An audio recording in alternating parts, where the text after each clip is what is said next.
I'm 67 years old, and I'm about to tell you something that might upset you, especially if you're a parent. Everything you think you know about raising good kids is completely wrong. And the worst part, the people who should have told us this, our parents, parenting experts, society, they either lied to us or they were as lost as we were. You see, I spent the first 43 years of being a father believing the same lies you probably believe right now. I thought I had it all figured out. I had the successful son, the good grades, the college degree. But 12 years ago, something happened that shattered everything I thought I knew about being a father. And what I've learned in the 12 years of silence since then has completely changed how I see parenting, love, and everything in between. But before I tell you what happened, I need you to understand something. The reason I'm making this video isn't to make excuses or to make myself feel better. I'm making this because I'm running out of time, and there are things parents need to hear before it's too late. Not for me, for you. 12 years ago, I had what I thought was an honest conversation with my son. That's a gentle way of saying I said things that destroyed our relationship. I was standing in his apartment when I said something I thought was helpful. You're making a huge mistake, and I can't support this. The next thing I remember is the look on his face, and then the door closing. I haven't heard his voice since. The door closed. That sound. I stood there in the hallway of his apartment building, thinking he'd cool down. We'd talk tomorrow. But you know what? He never called. And slowly, terribly, I realized something. I had been living my entire life as a father on autopilot. I wasn't really loving him. I was just molding him, correcting him, trying to make him meet my expectations. And here's the part that haunts me every single day. When that door closed, what had I actually given him? Criticism, conditions, a list of ways he wasn't good enough. Nothing that showed I loved him for who he was. Just who I wanted him to be. Let me tell you the biggest lie you're probably telling yourself right now. As a parent, he'll come around. We'll fix this later.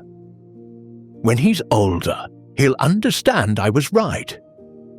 I see parents everywhere saying the same thing. When they mature, they'll appreciate my honesty. When they have kids of their own, they'll get it. When enough time passes, they'll reach out. Let me save you years of waiting with one brutal truth. That day never comes. You know why? Because the damage deepens. You wait for him to apologize. He waits for you to change. You're both waiting for something that requires one of you to move first. Before you know it, it's been 12 years. And you can't get those years back. Time doesn't work that way. Here's something nobody tells you when you're raising kids. Being right is a terrible goal. And I say this as someone who was right about everything. I was right about his career choice, right about his priorities, right about what he should do with his life. And you know what? None of it mattered, because I don't have a son anymore. I have silence. I won the argument and lost the relationship. I had a colleague whose daughter didn't speak to him for 15 years. He died last year. At the funeral, she said, "My father always knew best, but he never knew me." Is that the legacy you want? Being right and alone? My regrets aren't about the things I said wrong. They're about the things I didn't say at all. I don't lie awake at night thinking about the argument we had. That doesn't matter. You know what keeps me up? The times I didn't say, "I'm proud of you," without adding "but." The moments I corrected instead of listened. The Sunday dinners I turned into lectures. The phone calls where I gave advice he didn't ask for. The birthday when I sent money instead of showing up. These things eat at you. The love I didn't express. The acceptance I withheld. The apology I was too proud to give. The son I pushed away because I couldn't just let him be himself. The people you love, your children, your parents, your family, you think you have unlimited time with them. You don't. And one day, that time will run out. My son is 40 now. 12 years of silence. I keep thinking we'll reconnect when he's ready, but what if we don't? What if I die tomorrow? What if he does? And you know what my biggest regret will be? All the years I didn't reach out. All the times I chose pride over connection. All the birthdays I missed. All the moments I let slip away because I was waiting for him to apologize first. There won't always be more time. After that door closed, I started learning. Slowly, painfully. In these last 12 years, I've learned more about love than I did in the previous 43 years of being a father. What matters is embarrassingly simple. Accepting people for who they are. Loving without conditions, listening without fixing. Being proud without adding but. I know it sounds simple. When I was raising him, I would have rolled my eyes. Sure, but kids need guidance, and yes, they do. I'm not saying have no standards. I'm saying don't sacrifice the relationship for being right. Don't lose your child because you can't let go of control. Here's a question I want you to ask yourself, and answer it honestly. If you died tomorrow, would you be satisfied with your relationship with your children? Not would they say nice things at your funeral. Not did you provide for them. Just would you be satisfied?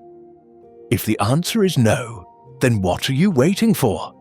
What principle are you defending that's so important you're willing to gamble your relationship on it? I'm 67 years old. Every morning, I wake up aware I'm running out of time. We all are. But most parents don't realize this. They think there's always tomorrow to fix things, to reach out, to apologize. There isn't. If I could go back and talk to myself, the day my son was born, here's what I would say. Stop trying to mold him into who you think he should be. Stop making your love conditional on his choices. Stop treating every conversation like a teaching moment. Stop waiting for him to meet your standards before you show pride. Start accepting him as he is. Start listening without trying to fix. Start saying, I'm proud of you, with no but after it. Start apologizing when you're wrong. Start reaching out even when you think he should call first. And most importantly, start now. Not when he comes around. Not when he admits you were right. Now. Because I promise you, the perfect moment will never come. Pride will always give you reasons to wait.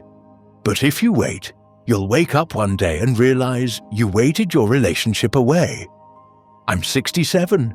If I'm lucky, maybe 10 or 15 more years. Maybe 20 if blessed. Probably less. And here's the truth. These could be years with my son, or years of silence. That choice isn't entirely mine. He has to, be willing to. But the first move, that's on me. You have a choice right now. Today. Keep waiting for your child to apologize first. Keep defending why you were right. Keep telling yourself someday you'll reach out. Or swallow your pride. Pick up the phone, send the message, say, I'm sorry, I was wrong, I love you. I can't make this choice for you. But I can tell you, you don't want to be 67 looking back, wishing you'd reached out sooner. Don't waste 12 years like I did. Reach out today, because someday is today. It always has been.